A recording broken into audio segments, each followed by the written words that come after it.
जय हिंद दोस्तों, कैसे हैं आप सभी। आशा उम्मीद करते होंगे आप लोग अच्छे होंगे और आप देख रहे हैं स्टडी विथ मनोरंजन।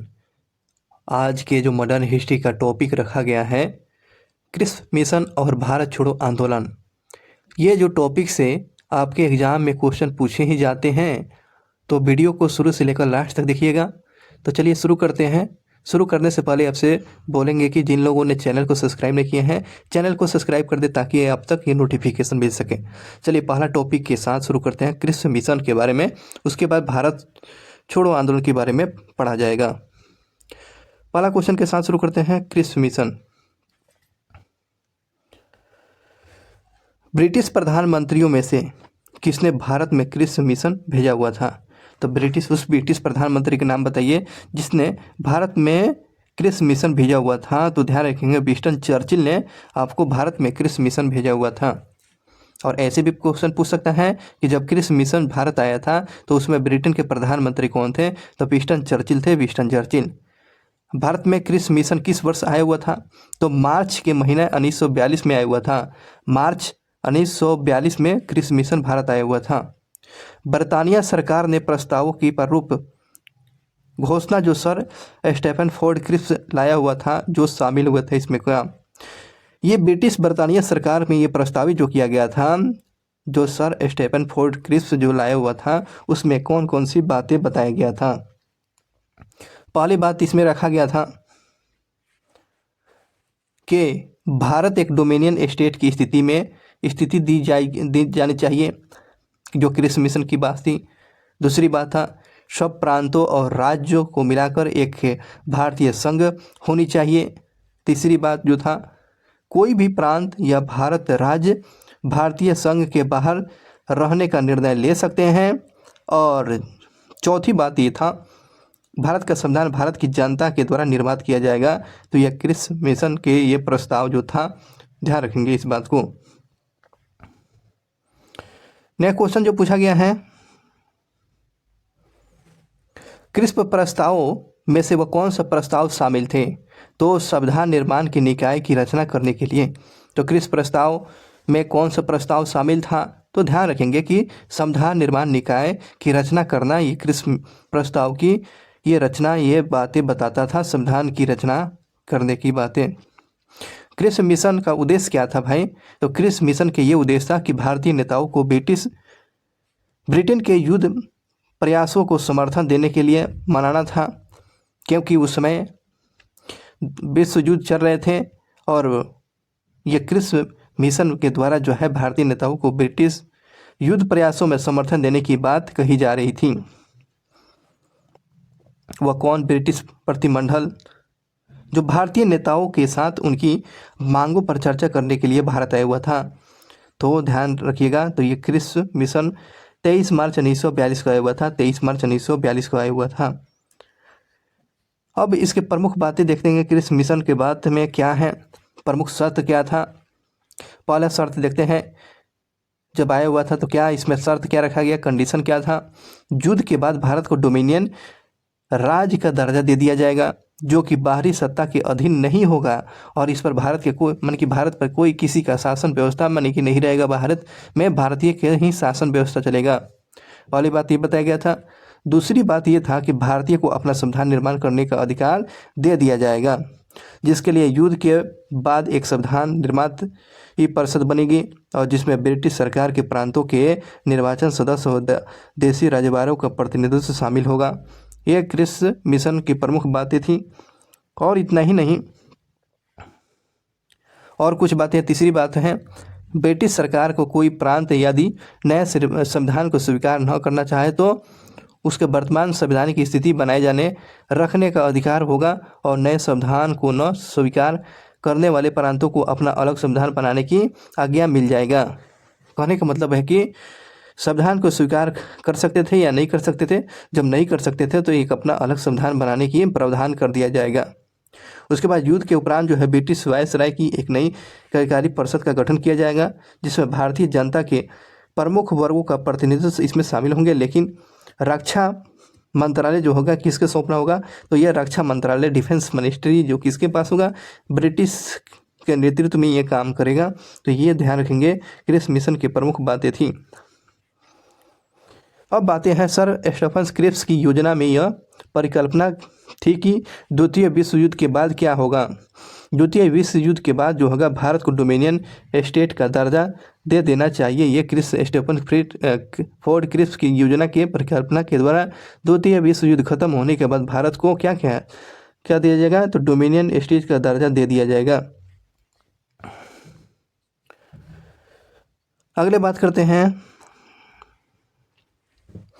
जहां भारत में एक क्रांति होने जा रही है, जहां भारत में एक क्रांति होने जा रही है और हमें जल्द ही चले जाना चाहिए। यह कथन किसका था कि सर स्टीफन फोर्ड क्रिप्स का दो ये स्टेटमेंट था कि भारत में एक क्रांति होने जा रही है, हमें जल्द ही भारत से चला जाना चाहिए। तो सर स्टीफन फोर्ड क्रिप्स का ये स्टेटमेंट था। क्रिप्स मिशन के साथ भारत कांग्रेस के आधिकारिक वार्ताकार कौन थे। तो जब क्रिप्स मिशन आया हुआ था तो उसे बात करने के लिए कांग्रेस के वार्ताकार कौन थे, तो पंडित जवाहरलाल नेहरू और मौलाना आज़ाद थे। तो क्रिप्स मिशन से बात करने के लिए कौन दो लोग गए थे, तो ये आपको ध्यान रखेंगे, पंडित जवाहरलाल नेहरू और मौलाना अबुल कलाम आज़ाद थे। आगे बात करते हैं, क्रिप्स मिशन और शिमला समझौता के विचार विमर्श में कांग्रेस का नेतृत्व किसने किया था, तो अबुल कलाम आज़ाद ने किया था। अबुल कलाम आज़ाद ने किया था। अबुल कलाम आज़ाद ने क्रिप्स मिशन और शिमला समझौता के विचार विमर्श करने के लिए कांग्रेस का नेतृत्व किसने किया था, तो अबुल कलाम आज़ाद ने किए थे। किसकी दृष्टि से क्रिप्स प्रस्ताव एक टूटे हुए बैंक के नाम एक उत्तर दिनांकी चेक, जिसे पोस्ट डेटेड चेक बोले हुए थे, तो ये महात्मा गांधी ने बोले हुए थे, है ना। तो किसके बारे में महात्मा गांधी ने कहा हुए थे, टूटे हुए बैंक के नाम एक उत्तर दिनांकी चेक है, post dated cheque. Mahatma Gandhi ने क्रिप्स मिशन के बारे में बोले हुए थे।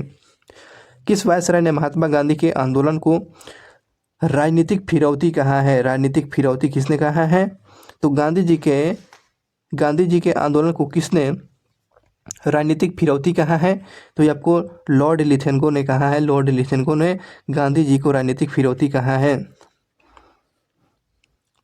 अगले क्वेश्चन की बात करते हैं, किस वायसराय के समय गांधी जी व्यक्तिगत सत्याग्रह और भारत छोड़ो आंदोलन की शुरुआत और क्रिप्स मिशन भारत पहुंचा हुआ था, तो लॉर्ड लिथेनको के समय व्यक्तिगत सत्याग्रह और भारत छोड़ो आंदोलन की शुरुआत हुआ था लॉर्ड लिथेनको के समय में, और ये जो था 1936 से 42 तक, 1936 से 42 तक।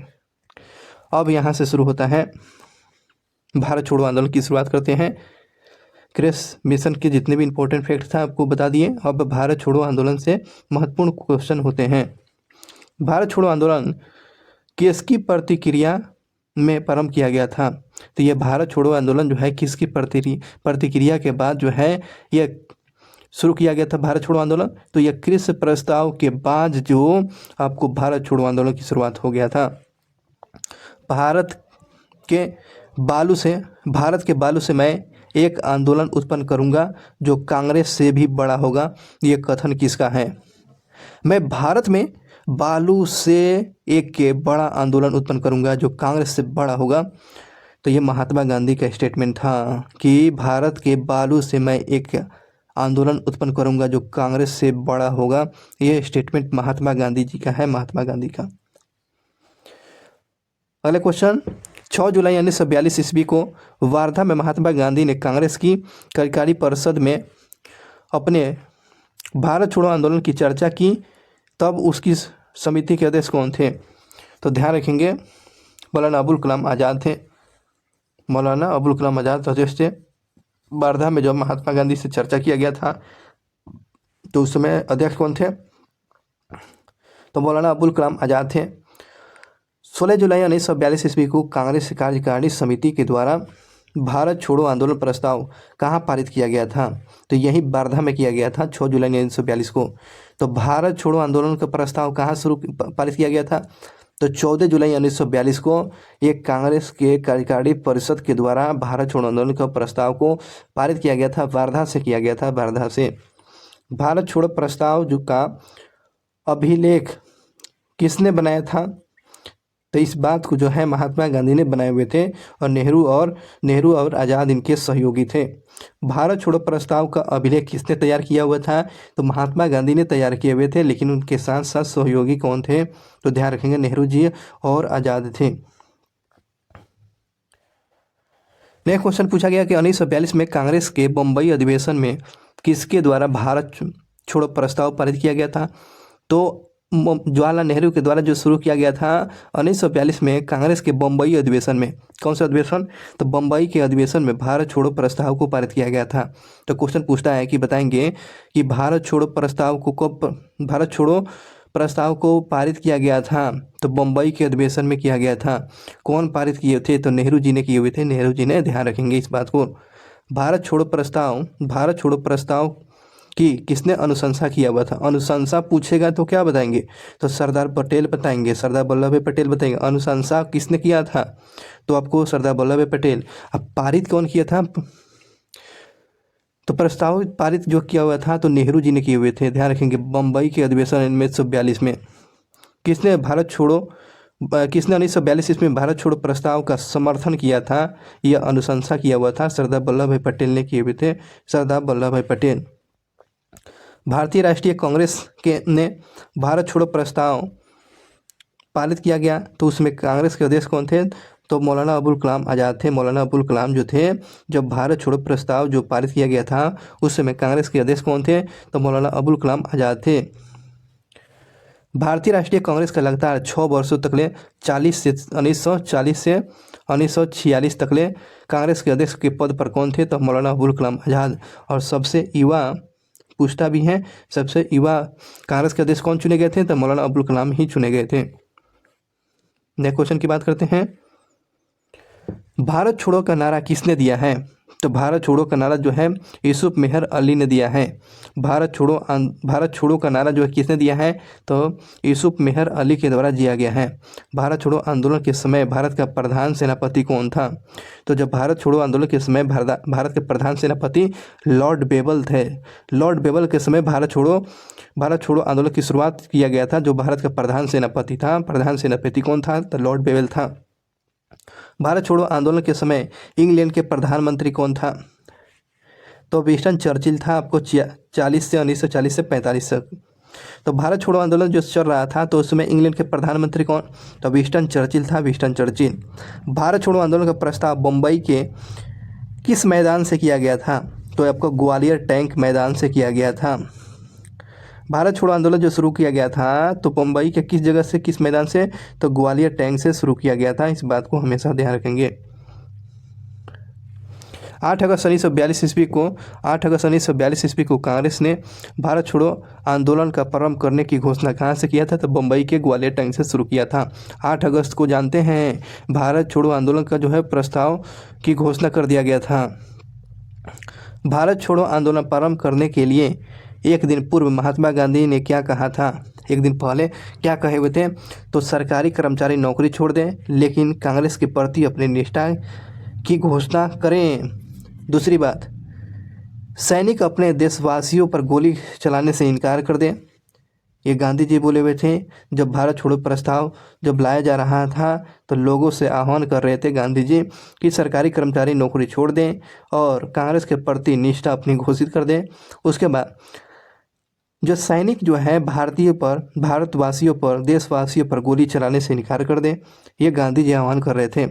और छात्र पढ़ाई तभी छोड़े जब आज़ादी प्राप्त हो जाने तक अपनी इस निर्णय पर दृढ़ संकल्पित रहें। उसके बाद राजा महाराजा भारतीय जनता की प्रभुत्ता स्वीकार करें और उनकी रियासतों में रहने वाली जनता अपने को भारतीय राष्ट्र का अंग घोषित कर दें और राजाओं का नेतृत्व तभी मंजूर करेंगे जब वे अपना भविष्य जनता के साथ जोड़ दें। ये गांधी जी ने जब भारत छोड़ो आंदोलन जब शुरू किया जा रहा था तो ऐसे संबोधन किए हुए थे। इस बात को ध्यान रखेंगे। और 8 अगस्त का तो इस बात था, लेकिन 9 अगस्त को जो है 9 अगस्त 1942 को भारत छोड़ो आंदोलन शुरू हो जाता है। प्रस्ताव कब? 8 अगस्त को। भारत छोड़ो आंदोलन प्रस्ताव पूछेगा तो कब? तो 8 अगस्त को। अब प्रारंभ कब होता है, शुरू कब होता है? तो 9 अगस्त से शुरू होता है। और इसी में भारत छोड़ो आंदोलन के समय में ही करो या मरो का नारा महात्मा गांधी ने दिया था। महात्मा गांधी ने करो या मरो का नारा दिया हुआ था, डू एंड डाई का नारा। महात्मा गांधी करो या मरो का आह्वान जो नारा आपको भारत छोड़ो आंदोलन के समय में किए हुए थे।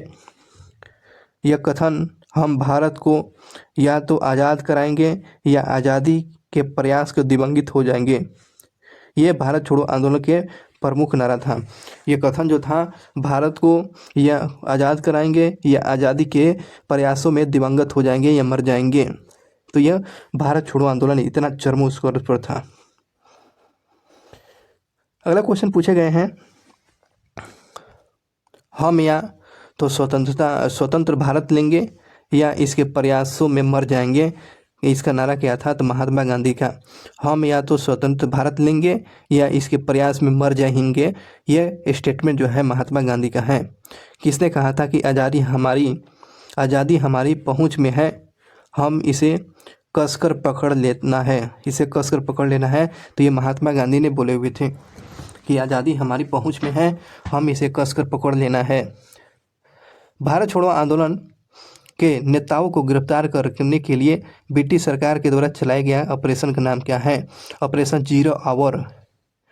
तो ऑपरेशन 0 आवर क्यों चलाया गया था? तो भारत छोड़ो आंदोलन के जो नेता लोग थे उनको गिरफ्तार करने के लिए ऑपरेशन 0 आवर चलाया गया था।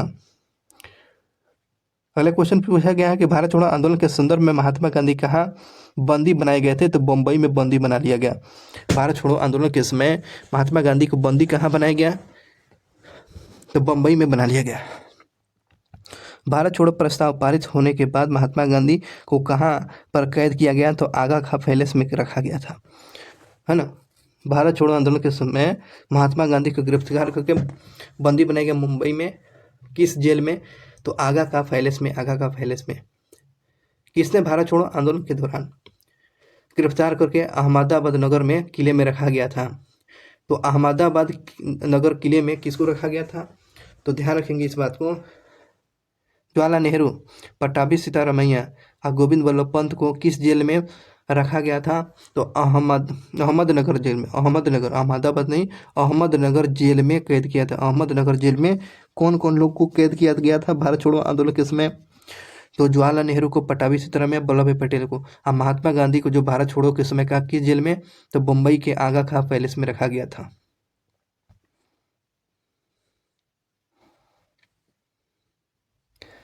चलिए नेक्स्ट क्वेश्चन की बात करते हैं। अगला क्वेश्चन पूछा गया है, डॉक्टर राजेंद्र प्रसाद को 9 अगस्त 1942 को गिरफ्तार करके किस जेल में डाल दिया गया? तो बांकीपुर जेल में। बांकीपुर में। तो राजेंद्र प्रसाद को 9 अगस्त को 1942 को किस जेल में बंद कर दिया गया? बांकीपुर जेल में बंद कर दिया गया।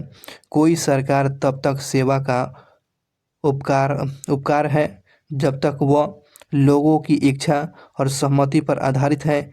जब वो जनता को जबरदस्ती झुकाने का प्रयास करती हैं तब वो दमन का औजार बन जाती है। इसलिए जिस समय जनता में उस आतंक का भय समाप्त हो जाता है, चाहे वो कानून हो या अस्त्र शस्त्र, तब वो दमन भी समाप्त हो जाता है। यह कथन किसका था? तो महात्मा गांधी का। कितना अच्छा लाइन बोले हुए थे महात्मा गांधी ने, इस लाइन को बोले हुए थे।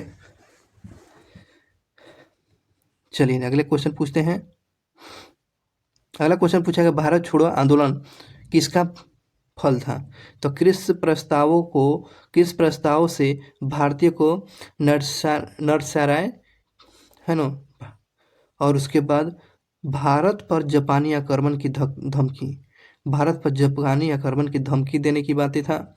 उसके बाद एआईसीसी के द्वारा कांग्रेस 1942 में अगस्त 1942 में एक प्रस्ताव पारित करने का।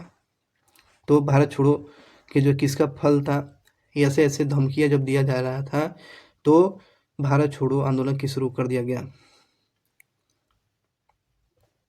अगले बात करते हैं, भारत छोड़ो के आंदोलन के संबंध में जो क्वेश्चन डाला गया है कि भारत छोड़ो आंदोलन के संदर्भ में कथन सही पे बात करते हैं, यह एक मतलब कि यह एक स्वतः स्फूर्त आंदोलन था, बिल्कुल बात सही था। यह एक हिंसात्मक आंदोलन था, बिल्कुल यह हिंसात्मक था।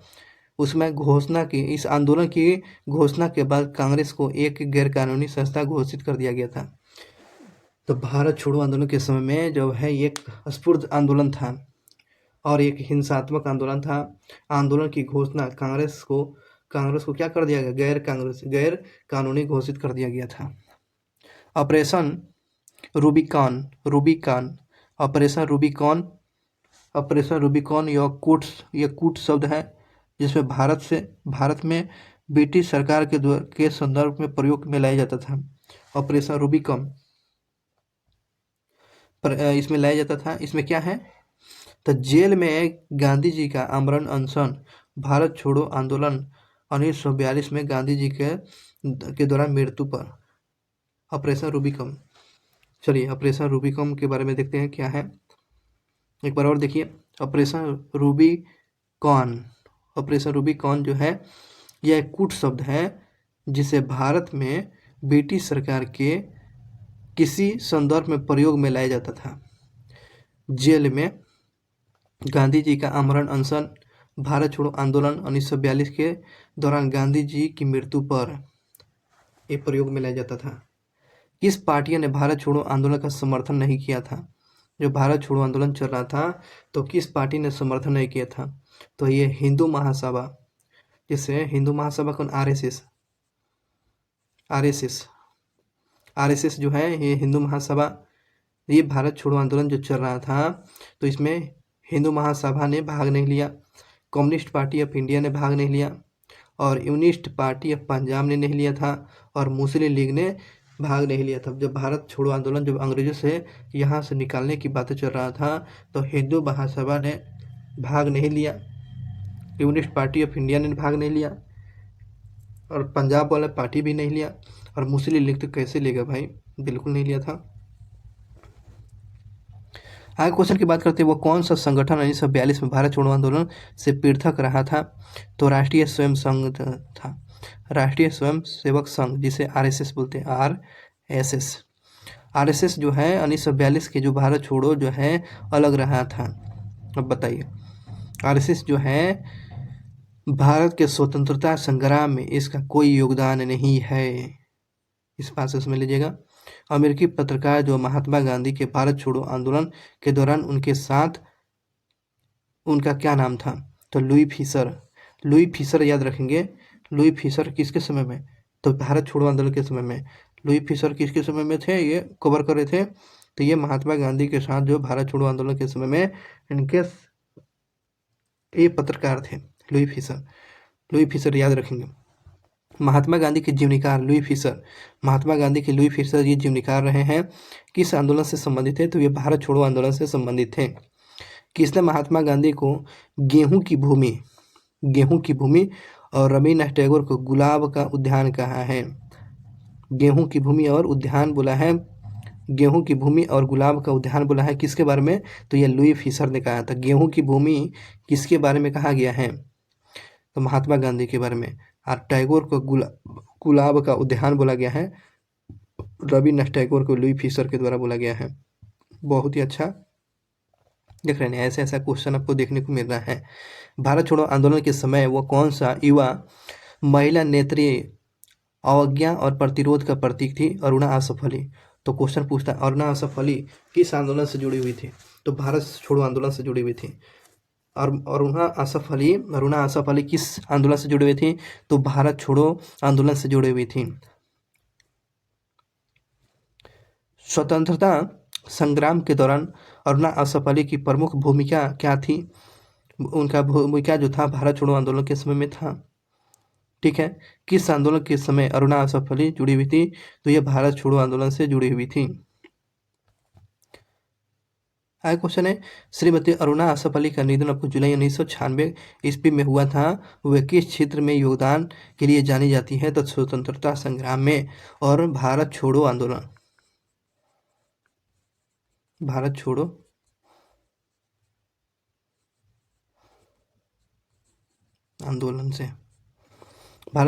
से जुड़ी हुई थी। चलिए नेक्स्ट क्वेश्चन पर देखते हैं। अगला क्वेश्चन पूछा गया कि भारत छोड़ो आंदोलन के समय किसने कांग्रेस रेडियो का प्रसारण कर रहे थे? तो उषा मेहता। तो उषा मेहता जो थी, आपको ये उषा मेहता कांग्रेस रेडियो का प्रसारण करती थी और ये भारत छोड़ो आंदोलन से जुड़ी हुई थी। उषा मेहता और अरुणा आसफ अली जो है भारत छोड़ो आंदोलन से जुड़ी हुई है। भारतीय स्वतंत्रता आंदोलन के संदर्भ में उषा मेहता की विख्यात किस क्षेत्र से जुड़ी हुई थी? तो भारत छोड़ो आंदोलन की बेला में, है ना, गुप्त रेडियो संचालन हेतु ये आपको और उनकी उषा मेहता जुड़ी हुई थी।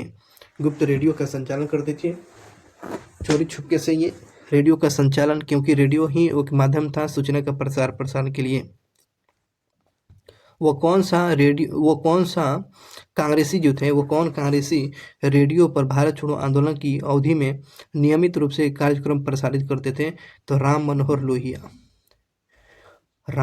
लोहिया जो है भारत छोड़ो आंदोलन के समय वह नियमित रूप से कार्यक्रम को प्रसारित किया करते थे। तो राम मनोहर लोहिया कर रहे थे, राम मनोहर लोहिया।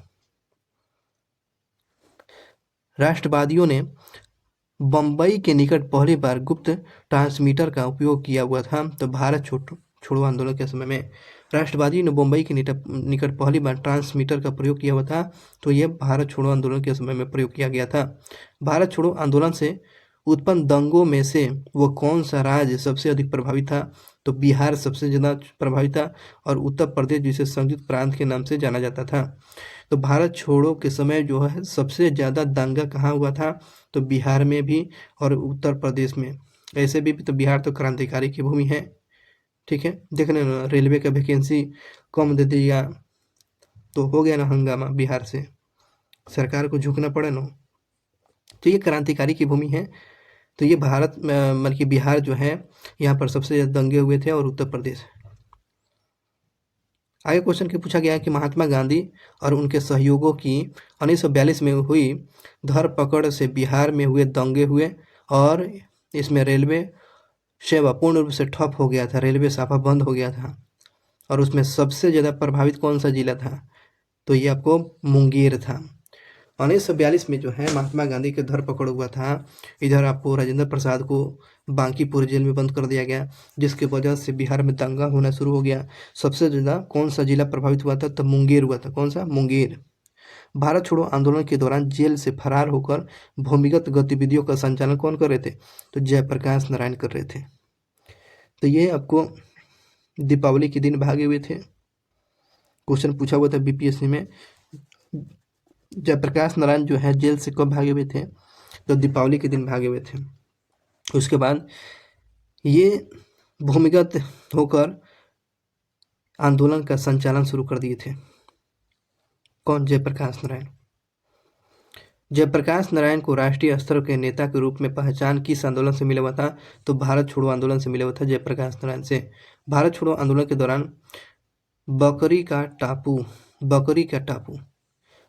टापू में अखिल भारतीय आज़ाद दस्ता का गठन किसने किया था? तो जयप्रकाश नारायण ने नेपाल के तराई में बकरी के टापू में अखिल भारतीय आज़ाद दस्ता का गठन किसने किया था? तो जयप्रकाश नारायण किए हुए थे, नेपाल के तराई में करे हुए थे। भूमिगत आंदोलन में महात्मा गांधीवादी आंदोलन से जुड़े हुए थे कौन? तो भूमिगत आंदोलन किस गांधीवादी आंदोलन से जुड़े हुए हैं? तो आपको भारत छोड़ो आंदोलन से जुड़े हुए हैं। भूमिगत आंदोलन जो है गांधीवादी आंदोलन से जुड़ा हुआ है। कौन सा? तो ये भारत छोड़ो आंदोलन से जुड़ा हुआ है। भारत छोड़ो आंदोलन के दौरान जो है समानांतर सरकारों की स्थापना कहाँ पर किया गया?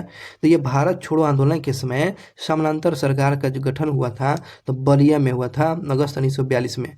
तो बलिया में 1942 में आपको ध्यान रखेंगे चिंतू पांडे के नेतृत्व में इसको बनाया गया था। बलिया में तामलुक जो मिदनापुर में बंगाल में दिसंबर 1942 में समानांतर सरकार बना हुआ था। सतारा महाराष्ट्र में 1943 में, है ना, D.Y. चौहान और नाना पाटिल के नेतृत्व में किया गया था।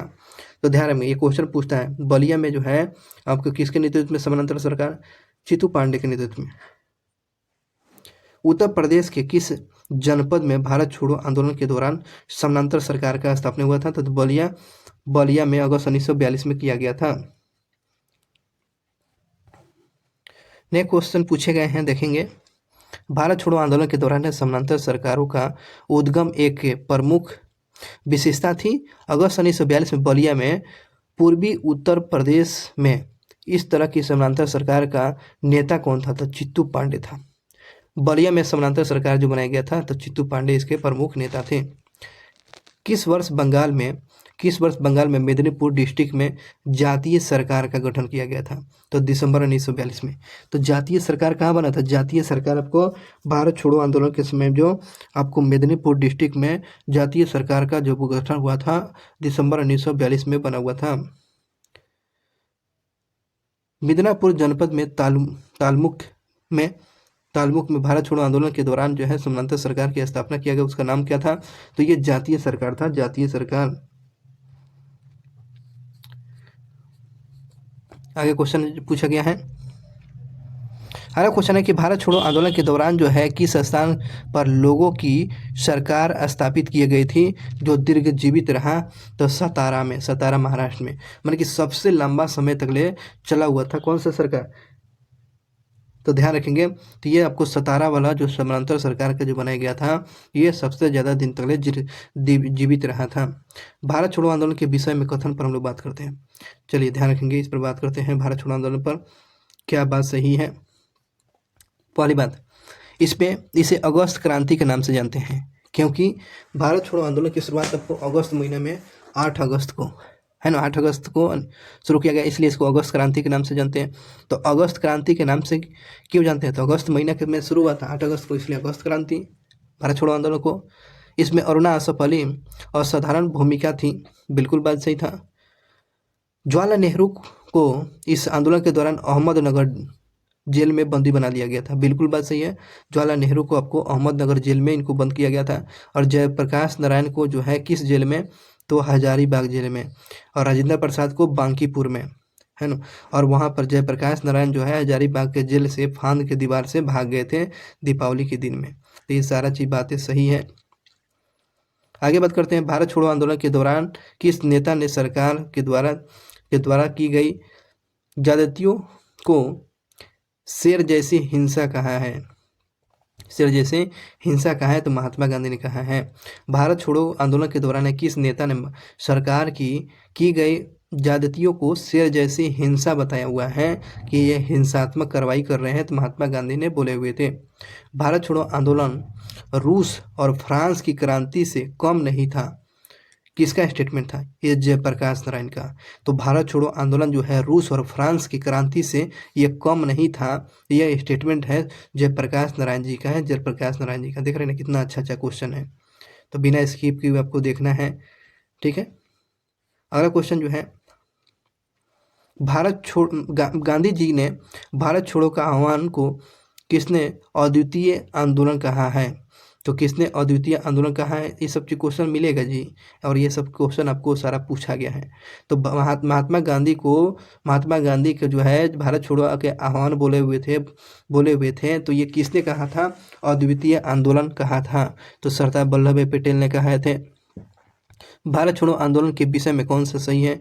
तो भारत छोड़ो आंदोलन से लोगों को जागृति करने और साहस दिलाने में सफलता मिला, ये बिल्कुल बात सही था। और करो या मरो का नारा इसमें दिया गया था, डू एंड डाई का। और इनके लोगों के मन से क्या हो गया? डर मिट गया, है ना। लोगों के मन से डर मिट गया और लोग साहसी हो गए थे और अपने देश के बारे में जानने के लिए उत्सुक हो गए थे। देखिए इसमें कथन देखते हैं, इसके विषय में भारत छोड़ो के बारे में दिया है। भारत छोड़ो आंदोलन के परिणाम स्वरूप अंग्रेज और मुसलमान कांग्रेस के प्रति समान घृणा के कारण एक दूसरे के नज़दीकी आ गए थे। हाँ बिल्कुल बात सही है। अब अंग्रेजों से घृणा करना शुरू कर दिए थे मुसलमानों ने, इसलिए आपको भारत छोड़ो आंदोलन में मुसलमान और हिंदू एक हो गए थे। जिन्ना ने ब्रिटिश सरकार के पक्के सहयोग की तरह कार्य किया और मुसलमानों को 1942 में कांग्रेस आंदोलन को दूर रहने को बोला हुआ था। बताइए, क्योंकि ये अंग्रेजों का क्या था? वही था, आप समझते हैं। अंग्रेजों का क्या था? पिट्ठू बोल सकते हैं लोग। अंग्रेजों का जिस तरह कहता था उस तरह बोलते थे लोग, करते थे लोग। तो ये बातें जो है जिन्ना जब असहयोग आंदोलन जब चल रहा था तो उससे अलग होने के लिए ये बात बोले हुए थे मुसलमानों को। नेक्स्ट क्वेश्चन है भारत छोड़ो आंदोलन के विषय में कौन सा सही है। तो भारत छोड़ो आंदोलन जो है भारतीय राष्ट्रीय आंदोलन का पराकाष्ठा थी, बिल्कुल सही है। भारत छोड़ो आंदोलन के पश्चात जो है शक्ति हस्तांतरण की प्रक्रिया की खोज के समय तक तकाजा थी। हाँ, ये बिल्कुल बात सही था, ये दोनों बातें सही हैं। भारत छोड़ो आंदोलन के दौरान जो है जेंटलमैन एग्रीमेंट किन किन के मध्य में संपन्न हुआ था। जेंटलमैन एग्रीमेंट किन किन के मध्य में संपन्न हुआ था। मिर्जा इस्माइल और हीरालाल शास्त्री जो है जयपुर प्रजामंडल से। कितना अच्छा क्वेश्चन है, एक बार और देखिए। भारत छोड़ो आंदोलन के दौरान जेंटलमैन एग्रीमेंट हुआ था किसके बीच में। तो जेंटलमैन एग्रीमेंट आपको मिर्जा इस्माइल और हीरालाल शास्त्री के बीच में हुआ था। जेंटलमैन एग्रीमेंट किसके बीच में हुआ था। तो मिर्जा इस्माइल और हीरालाल शास्त्री के बीच में जेंटल एग्रीमेंट हुआ था। इस बात को ध्यान रखेंगे। ये क्वेश्चन कितना बेहतरीन सब क्वेश्चन आपके लिए दिया गया है। भारत छोड़ो आंदोलन के विषय में कौन सा कथन पर बात करते हैं। तो लॉर्ड लिथिंगो के समय 1942 में अगस्त आंदोलन को सिपाही विद्रोह के बाद है सर्वाधिक गंभीर विद्रोह था। लॉर्ड लिथिंगो ने 1942 में अगस्त आंदोलन को सिपाही विद्रोह के बाद सबसे ज़्यादा गंभीर विषय बोला हुआ था। अगस्त भारत छोड़ो के बारे में। भारत छोड़ो किसके समय होता था। तो लॉर्ड लिथिंगो के समय में, ठीक है। और कुछ क्षेत्रों में किसान व्यापक आंदोलन जन आंदोलन को उठाना शुरू कर दिए थे, ये भी बात सही था। भारत छोड़ो आंदोलन के उपरांत श्री राजगोपालाचारी ने दी वे आउट नामक पंपलेट निकाले हुए थे। दी वे आउट पंपलेट किसने निकाला था। श्री राजगोपालाचारी। दी वे आउट पंपलेट किसने निकाला था। तो दी वे पंपलेट जो निकाले हुए थे श्री राजगोपालाचारी ने निकाले हुए थे। जो वो कौन सा प्रस्ताव का पंपलेट था। तो संवैधानिक गतिरोध का हल करने के लिए दी वे आउट जो है पंपलेट जो निकाला गया था भारत छोड़ो आंदोलन के दौरान श्री राजगोपालाचारी के द्वारा, उसमें क्या प्रस्ताव था। तो संवैधानिक गतिरोध को हल करने के लिए। तो क्वेश्चन पूछेगा कि बताएंगे संवैधानिक गतिरोध को हल करने के लिए श्री राजगोपालाचारी ने कौन सा पंपलेट निकाला था। तो दी वे आउट पंपलेट जारी किए हुए थे। याद हो गया। चलिए, इस प्रकार हम लोग भारत छोड़ो आंदोलन के बारे में देख लिए और असहयोग आंदोलन के बारे में देख लिए थे। भारत छोड़ो